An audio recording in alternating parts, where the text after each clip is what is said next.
1절에서 3절까지, 창세기 16장 1절에서 3절까지. 네, 1절 볼게요. 제가 서를 읽고 다 같이 따라서 한번 해보겠습니다. 아브라함의 아내 사레는 출산하지 못하였고 그에게 한 여종이 있으니 애굽 사람이요 이름은 하갈이라. 2절 사레가 아브라함에게 이르되 여호와께서 내 출산을 허락하지 아니하셨으니 원하건대 내 여종에게 들어가라. 내가 혹 그로 말미암아 자녀를 얻을까 하노라 하매 아브라함이 사레의 말을 들으니라. 3절 아브라함의 아내 사레가 그 여종 애굽 사람 하갈을 데려다가 그 남편 아브라함에게 첩으로 준 때는 아브라함이 가나안 땅에 거주한 지 10년 후였더라. 여기까지인가요? 자, 1절부터 같이 한번 해볼게요. 천천히 시작. 아브라함의 아내 사레는 출산하지 못하였고 그에게 한 여종이 있으니 애굽 사람이요 이름은 하갈이라. 2절 사레가 아브라함에게 이르되 여호와께서 내 출산을 허락하지 아니하셨으니 원하건대 내 여종에게 들어가라. 내가 혹 그로 말미암아 자녀를 얻을까 하노라 하매 아브라함이 사레의 말을 들으니라. 3절 아브라함의 아내 사레가 그 여종 애굽 사람 하갈을 데려다가 그 남편의 아브라함의 첩으로 준 때는 아브라함이 가나안 땅에 거주한 지 10년 후였더라. 아멘. 옆에 앉은 분들하고 인사할까요? 잘 오셨습니다. 만나서 반갑습니다. 네, 반갑습니다. 네. 오늘은 그 코로나 오미크론 변이 때문에 확진자 갑자기 늘어나서 오전 예배 참석을 하지 마시라고 광고를 어제 미리 문자를 드렸고 식사를 교회에서 모여서 못하기 때문에 그래서 오후 예배만 가능한 대로 참석하든지 알아서 하시라고 문자를 다 보내드렸는데 그래도 많은 분들이 현장에 오셨고 또 줌으로 대부분 예배를 드리고 계셔서 네, 이런 상황 속에서도 미리 훈련이 되는 것 같아서 감사합니다. 이제 오늘 뭐 포함해서 주말 포함해서 연주가 계속되잖아요, 그죠? 그래서 다음 주 예배는 미리 광고 드린 지난주에 광고 드린 것처럼 원래 그렇게 하려고 그랬는데 한 주는 서울의 가족들을 다 따로따로 만나시잖아요, 그죠? 그러니까 이제 교회로 모이는 것이 좀 조심스러워서 다음 주 2월 6일은 줌으로 오전 오후 모두 줌으로만 예배를 드리겠습니다. 그러니까 예배에 꼭 필요한 사람들 우리끼리는 알아요. 지금 영상을 보시는 분 대부분 집에서 그대로 예배에 참석해 주셔야 되고 네. 꼭 필요한 예배 필수 인원만 교회로 오시고 그 외에는 다 줌으로 예배를 참석하셨으면 좋겠습니다. 오늘 이 자리에 계신 분 중에 예배 순서를 맞지 않으시면 다음 주에는 여기 오지 마시고 줌으로 해주셔야 돼요. 특별히 다음 주는 그래요. 왜냐하면 서울의 가족들을 다 따로따로 만나고 그 중에 한 사람만 곤란한 일이 생겨도 전체가 다 또 퍼지니까 조심스러워서 한 주 정도도 좀 지켜보는 게 나을 것 같고요. 그리고 또 그 다음 주에 보면 오미크론 확산 숫자를 봤을 때 3만 명? 아마 우리가 지난주에 10,000명 넘을 것 같던데 진짜 넘잖아요 지금. 그러니까 아마 다음 주에는 3만 명 턱걸이가 충분하지 않을까 아마. 그러면 서울만 해도 15,000 넘을 거예요. 지금 서울 수도권이 8,000, 9,000 이렇게 되는 것 같거든요. 그러니까 예전에는 우리가 5,000명만 돼도 전국 합산해서 5,000명만 돼도 이랬단 말이에요. 지금은 서울 수도권만 해도 8,000이 넘어요. 그러니까 조금 더 조심할 필요가 있는 것 같아요. 젊은 분들은 아무 관계가 없어요. 사실은 감염이 되더라도 감기 정도 앓고 넘고 끝이에요. 하루 이틀 아프고 끝이에요. 지금 주사 맞고 일주일인데 아프시다고요? 그 정도 하고 끝이에요. 지금 우리는 만약에 걸려도. 근데 어르신들은 상황이 좀 달라요. 연세가 좀 있는 분들은 감염되면 좀 곤란한 상황이거든요. 조심하는 게 우리 가족들을 위해서도 서로를 위해서도 좋을 것 같습니다. 자, 말씀 보죠. 말씀의 제목은 믿음과 현실. 수학 괜찮은가요? 현실 괜찮아요. 현실. 간단하게 줄이면 믿음과 실제 생활 뭐 이렇게 하면 좋을 것 같아요. 네. 믿음과 실제 생활 뭐 이렇게 하면 이게 좀 가까운 의미가 될 것 같습니다. 우리가 생각하는 이론 믿음, 말로 하는 믿음과 말과 행동 어때요? 우리가 말로 하는 믿음의 내용과 행동으로 하는 믿음의 내용이 같아요, 달라요? 어때요? 다르죠. 어쩔 수 없어요? 어쩔 수 없어요? 이론과 실제는 다르다라는 말 많이 있어요. 그죠? 우리가 성경을 읽고 묵상하고 깨닫고 알게 되는 내용과 실제로 내 삶을 돌아보면 달라요. 그게 어려운 것 같아요. 그게 늘 고민이고 저도 마찬가지예요. 다르지 않아요. 다 똑같아요. 모든 사람이 다 마찬가지일 겁니다. 내가 알고 있는 믿음의 기준, 법, 이거 꼭 지켜야 돼. 다 알고 있어요. 근데 실제로 삶 속에서는 자꾸 안 돼요. 어려워. 어머나, 저 안에서 영화를 찍고 있는데 우리 이번에 유명한 영화 있죠. 오징어 게임을 하고 있어요. 무궁화 꽃이 피었지 하고 있어요 지금. 재밌는, 나도 같이 하고 싶은데 어떻게 해요. 끝나고 나면 같이 하자.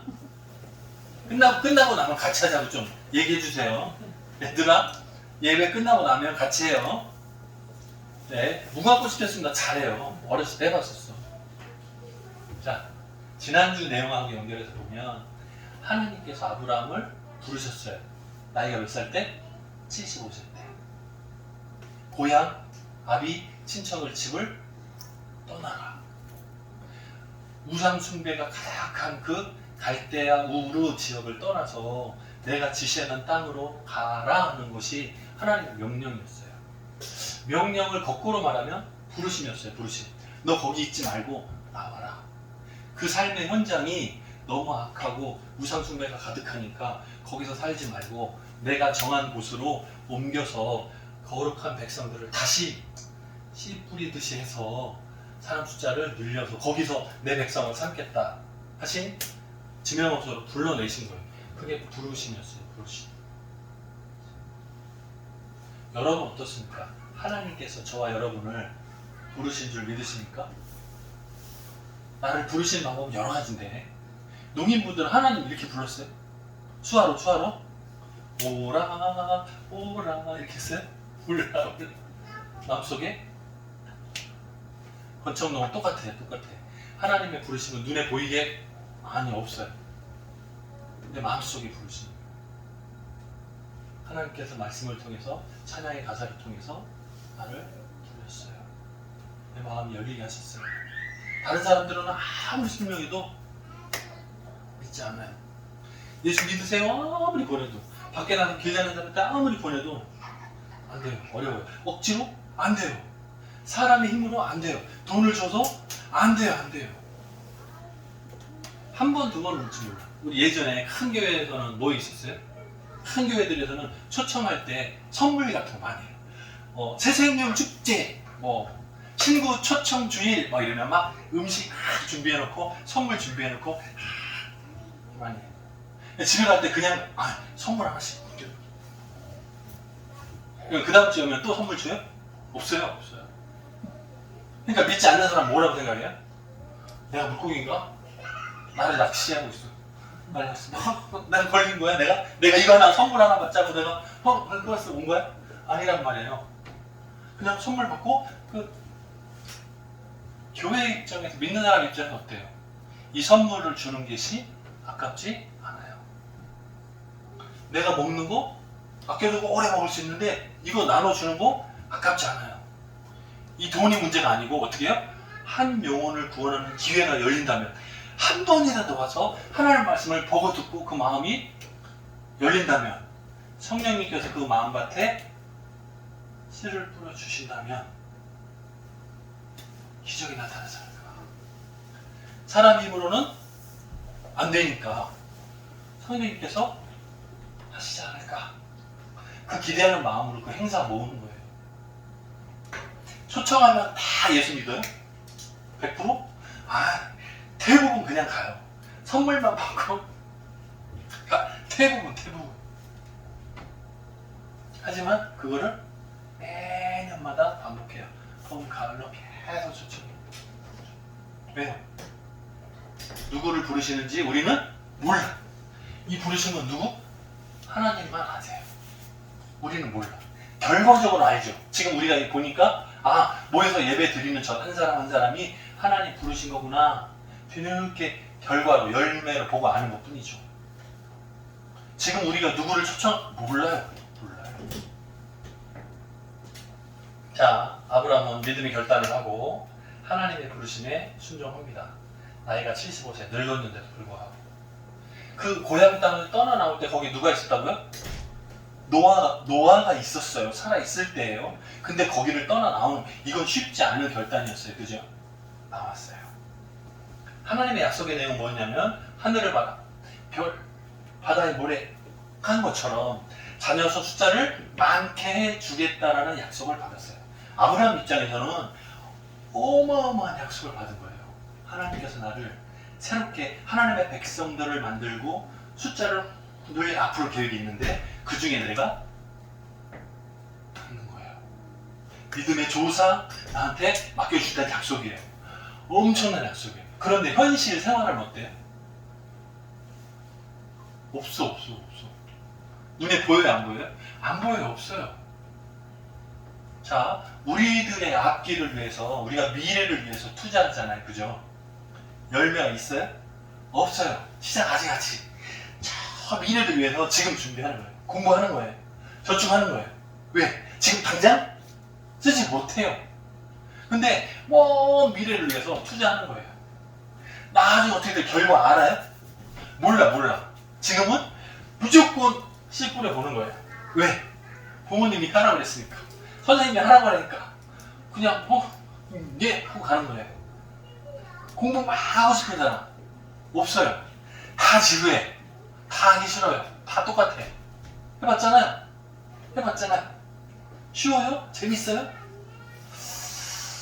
글쎄요. 공부가 쉽고 재밌었던 사람이 가끔 있는데 진실해 보이진 않아요. 귀찮아요. 힘들어요. 답답해.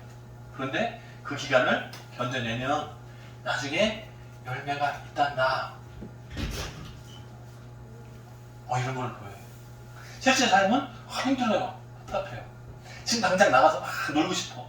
여행 다니고 싶고 막 맘대로 하고 싶어요. 근데 자, 지난주에 봤던 창세기 15장 내용에서 아브라함의 이런 마음을 하나님께서 아시고 찾아가셨어요. 그리고 앞으로 지금 당장 뭐가 이뤄진 게 아니고 400년 후에 일어날 일이다. 그리고 후손들이 애굽 나라라고는 딱 명시는 안 됐지만 다른 나라의 억압을 받아서 종처럼 살 거다. 400년. 그리고 나중에 4대 후에 돌아오다 이곳으로. 그리고 아브라함 너는 지금 살다가 오래 살다가 자연이 들고 죽게 될 거다까지 들어요. 아주 자세히 설명하신 거예요. 아브라함은 지금 당장 수많은 자손들이 퐁퐁퐁퐁인 줄 알았어. 처음에 이 약속을 받았을 때는 아브라함이 많은 민족의 대표자가 되고 많은 숫자, 하늘의 별처럼 많은 숫자 막인 줄 알았어요. 근데 그거 아니고 하나님께서 자세하게 설명해 주신 내용 보니까 나는 자연이 늙어서 죽고 씨 뿌리는 정도만 내 역할이고 400년 동안 다른 나라로 이주해서 살다가 출애굽 그 이후에 4대 만에 다시 돌아오는데 그때 이 자손에게 이 땅을 내가 줄 거다라는 약속. 그리고 당시 언약으로는 가장 강력한 언약 방식으로 보여주시죠. 그게 뭐예요? 동물을 반 쪼갠 고개 사이로 둘이 손잡고 걸어가는 방식인데 아브라함한테 준비만 시키고 하나님께서 횃불로 혼자 지나가셔서 그 약속을 보여주시나요? 그죠? 그게 창세기 15장 마지막에 나온 쪼갠 고기 언약 내용이에요. 그래서 하나님께서 이 일을 꼭 이루어 주시겠다는 약속을 강력하게 주셨어요. 아브라함 여기서 마음이 해졌을 거예요. 예전에는 어땠어요? 하나님 약속을 한 번만 딱 들은 게 아니고 한 번, 두 번, 세 번인가 들었어요. 근데 그때마다 뭐예요? 똑같은 얘기 반복. 하늘의 별을 봐라. 와, 많다. 내 자손 이같이 많을 거다. 믿습니다. 너 믿어? 의롭구나. 인정? 이러고 말았단 말이에요. 근데 이제 자세한 설명 이후에 쪼갠 고기 언약까지 보고 나니까 어때요? 원래는 아브라함과 하나님이 같이 해야 되죠. 불로 오셨으면 불로 아브라함이 같이 걸어가야 되죠. 뭐예요? 약속을 어기면 둘 중에 하나가 죽는다 이거니까 어마어마한 강력한 약속이잖아요. 근데 하나님께서 혼자 왜요? 너한테 부담 주지 않고 나 혼자 이 모든 것을 이루겠다는 약속을 주신 거예요. 그러니까 아브라함은 마음이 편해졌을 거예요. 자, 그 위에 시간이 좀 지나갑니다. 아브라함 나이가 85세에 가까웠어요. 이제 가나안 땅에 거주한 지 아까 우리 말씀 읽은 거 3절 마지막에 보니까 나이가 85세, 10년이 지났다 이렇게 나와요. 처음에 출발해서 올 때가 75세, 이제 10년이 지났으니까 아브라함의 나이는 85세, 사레의 나이는 75세, 10년 차이예요. 괜찮은가요? 10년 차이 커플 어때요? 아내하고 나이 차이가 10년. 감사한 일인가요? 고마운 일인가요? 자, 아브라함의 현실적으로 봤을 때는 자신도 늙었어요. 아내는 경수가 끊어진 지 오래됐어요. 아이를 임신할 수 없어요. 고민이 되겠죠, 고민이. 하나님께서 원래 아브라함이 하나님께 기도할 때 뭐라 그랬냐면 저는 자녀가 없으니까 저희 가정에서 다른 나라에서 사온 종이 있는데 너무 충성을 잘하니까 이 사람을 내 양자, 법적인 아들 삼아서 내 상속자 삼아서 맡겨서 이를 통해서 앞으로 하나님께서 약속하신 자녀손들이 번창할 줄 알겠습니다. 이렇게 말씀드렸더니 하나님의 응답은 뭐였어요? 아니다, 아니다.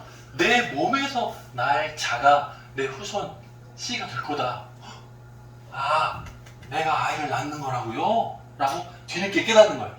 그래서 원래는 그 종, 다메섹 사람 이름이 엘리에셀, 그 종을 데려다가 아들 삼고 이에게 상속을 줄까 생각했는데 그게 아니라는 거예요. 나이가 75, 85가 됐는데 그거 아니라는 거예요. 그렇게 하고 고민하면서 살아요. 그런데 사례가 자기 경수가 끊어진 지가 오래되고 나니까 어때요? 아무리 고민을 해봐도 부부간에 얘기를 했겠죠. 하나님께서 저 엘리에셀 종을 아들 삼아가지고 상속 주려고 했는데 아니라 했는데 내 몸에서 날 자로 이 후손을 이어가신다고 하나님 말씀해 주셨어. 나는 그 말씀 그대로 믿어. 그러면 사례 입장에서는 나는 임신 불가능하고 자녀손을 잇는 방법은 없고 남편은 계속 10년이 지났는데 계속 하나님 아들 주신다고 기다리고 있고 아내 입장에서 답답한 거예요. 이거 어떻게 해야 되지?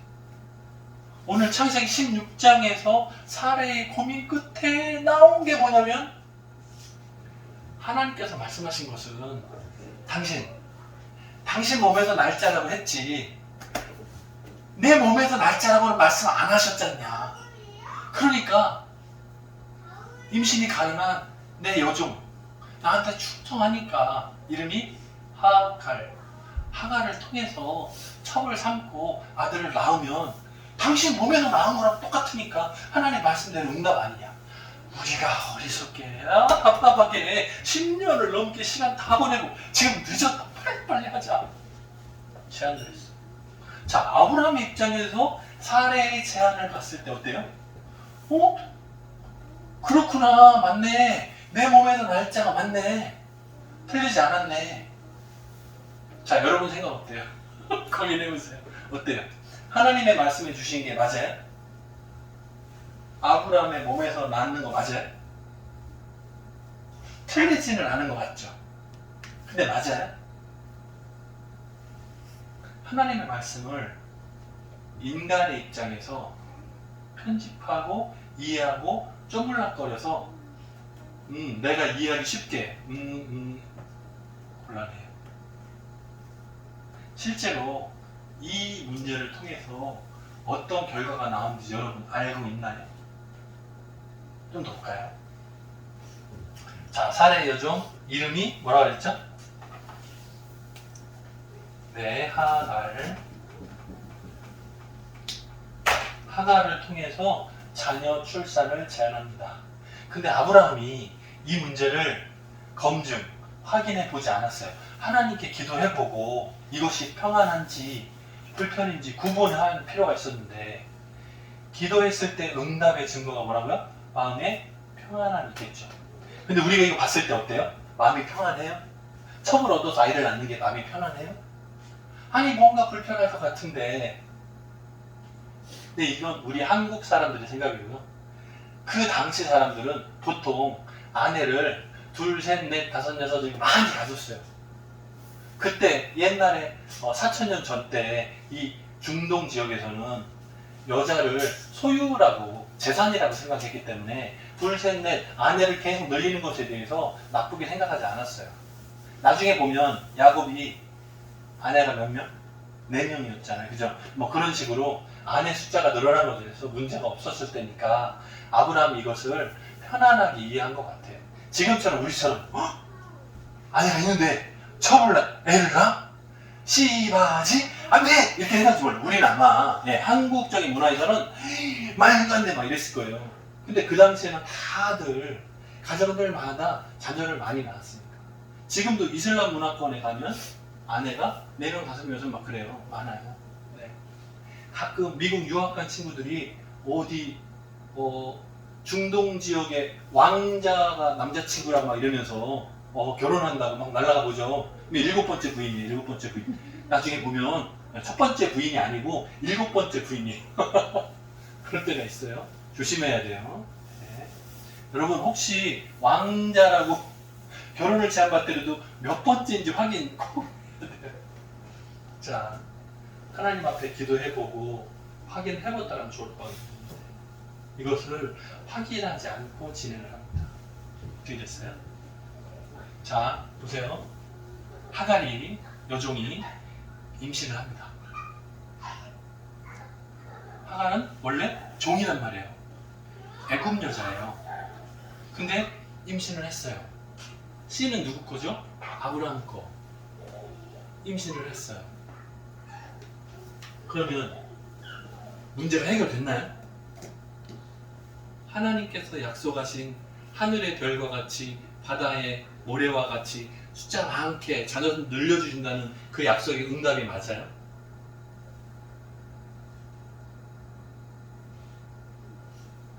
문제 해결하고 제가 이렇게 물음표를 써놨죠. 보세요. 사레, 아브라함의 부인 사레와 여종 하갈 사이에 시소, 이거 사실 영어예요. 한글로 썼지만 우리가 그 놀이터에 있는 시소 있죠, 시소. 이건 저울인데, 저울 비슷한데, 시소라는 것은, 타보셨어요? 시소 아이들하고? 그게 영어예요, 영어. 시소 게임이 시작됐어요. 자, 보세요. 사례는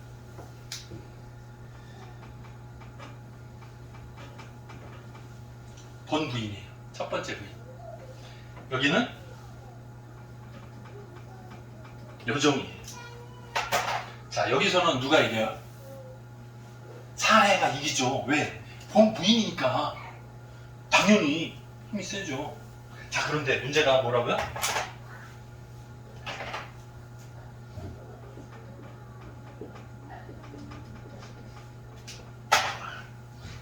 임신을 했어요. 씨가 누구요? 아브라함 씨라고요. 임신을 했어요. 그러면 누가 이겨요?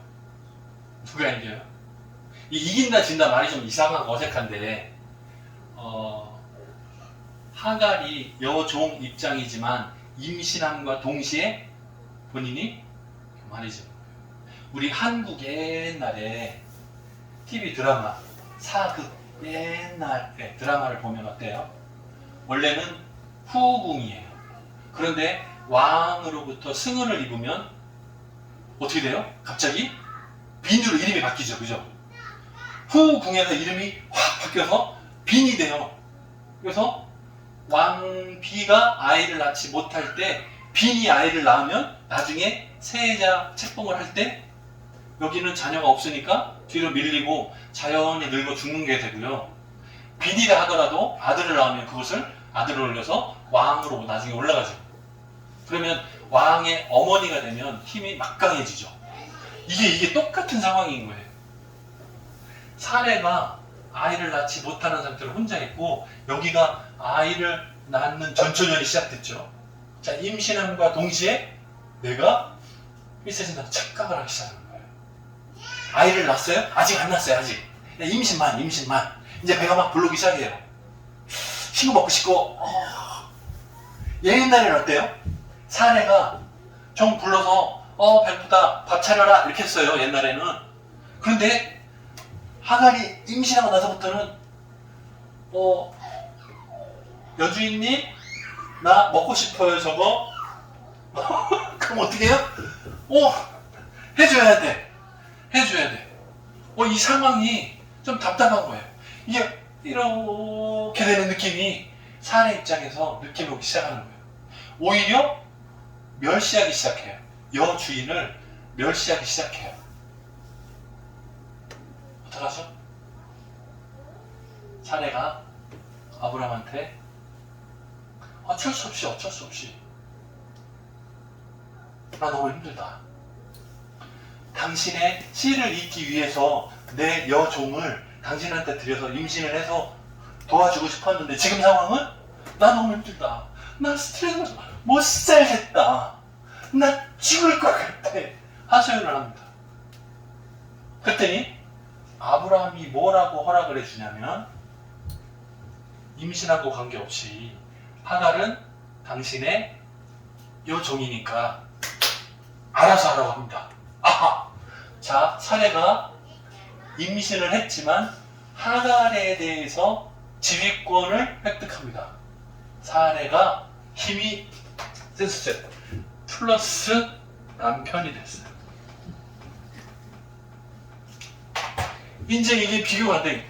훨씬 무거워진 거예요. 힘이 강해진 거예요. 결국에는 하갈이 사례가 하니까 못 견뎌요. 포기하고 가출해 버립니다. 자, 이 가출한 것도 웃기죠? 여러분 잘 생각해 보세요. 지금 여기에 누가 있는데 여기 누가 지금? 사례 본 부인한테는 임신 있어요 없어요? 불가능해요. 교수가 끊어졌으니까. 근데 나는 지금 씨가 있단 말이에요. 임신했단 말이에요. 나를 괴롭혀? 감히 나를 내가 얼마나 귀하신 몸인데 나를 괴롭혀 나를? 그래서 집을 나가버려요. 그럼 어떻게 되겠어요? 이 집안에서는 막 찾고 난리 나겠죠. 그죠? 그걸 뻔히 알면서 집을 나가버리는 거예요. 근데 문제는 집을 나가면 요정주제 갈 곳이 있어요 없어요? 밖에 나가가지고 내가 아브라함의 씨를 갖고 있어요. 자랑을 해도 아무도 인정을 안 해. 다 모르는 낯선 곳이에요. 그러니까 헤매다가 힘이 쭉 빠져요. 근데 하나님께서 하갈을 만나주셔요. 야, 정신 차려. 집으로 돌아가. 가서 여주인한테 순종해라. 내가 내 후손도 번창하게 해주겠다. 약속을 합니다. 하나님께서 하갈에게도 약속을 해주세요. 내가 내 자녀분들이 불안하게 해주겠다고 약속을 해주세요. 자, 생각을 해봅시다. 아브라함은 75세 때 부름을 받았어요. 10년 지났으니까 나이가 85세. 사라의 나이가 75세. 하나님과의 약속, 부르심, 이 내용 가운데서도 여러 가지 생각을 할 수 있어요. 그런데 믿음의 눈으로만 보면 아브라함이 잘못했구나, 실수했구나 알 수 있겠죠. 확인해보면 되는데 안타깝다. 실제로는 이 자녀 후손들이 어떻게 됐어요? 이삭의 후손들은 이스라엘로. 그러면 하갈, 여종이 아들 낳은 여기는 이스마엘. 이름도 비슷하지만 이슬람의 대표 조상이 되고 그 이후로 풀어놨어요. 지금까지도 계속해서 종교전쟁과 갈등이 반복되고 있어요. 지금도 여전히. 만약에 아브라함이 이때 사례가 여종 하갈을 통해서 아이를 낳아도 당신 몸을 뜨면 낳는 거 똑같은 거 아니에요?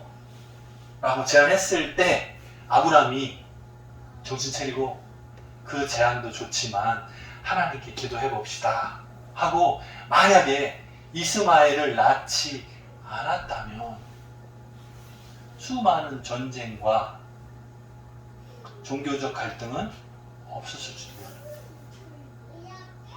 작은 실수 같은데 이 두 민족이 따로 나면서 숫자가 어마어마하게 늘어나서 지금까지도 계속 갈등 상황. 자, 다시 돌아봅시다. 믿음과 현실. 우리들의 신앙생활 가운데서 믿음 그리고 생활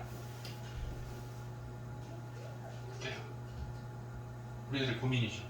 하나님 말씀이 뭐라고 써 있는지 알아요. 읽고 이해해요. 어때요? 내 삶에 적용할 때 합리화해요. 서론편은 뭐예요? 합리화? 뭐라 그러죠? 하나님 말씀? 괜찮아. 모르실 거야. 그리고 넘어가잖아요. 그리고 내 마음대로 하잖아요. 그래서 믿음과 현실이 안 맞는 거예요. 말씀대로 순종하기가 어려워요. 힘들어요. 때때로는 스스로를 발견하고도 모른 척해요. 그냥 묻어둬요. 못 본 척해요. 그냥 내 마음대로 하는 거예요. 말씀은 예배 때만. 끝나고 나면 내 마음대로. 그게 믿음과 현실의 갈등이 우리들의 믿음과 현실이 잘 맞기를 소망합니다. 이번 한 주간 또 설 명절에 가족들을 만나야 돼요. 가족들 앞에서의 예수 믿는 사람의 모습, 모범이 드러나기를 주님의 이름으로 축원합니다. 같이 기도하겠습니다. 사랑이 많으신 하나님 아버지 감사합니다. 믿음과 현실이 맞지 않을 때가 많음을 고백합니다. 우리들의 부족함을, 우리들의 연약함을 용서하여 주옵소서. 하나님 말씀 앞에 순종하고 달려나갔던 아브라함도 사례도 믿음의 조상이고 아주 귀한 가정인데 그럼에도 불구하고 그 가정 가운데에 실수가 있는 것들이 발견됩니다. 우리의 삶을 들여다볼 때 우리들도 실수하고 넘어질 때가 많음을 고백합니다. 불쌍히 여겨주시고 우리들의 믿음과 현실이 잘 맞을 수 있도록 우리를 고쳐주시고 용서하여 주옵소서. 늘 동행하시기를 간절히 소원하옵고 예수님 이름으로 기도드립니다.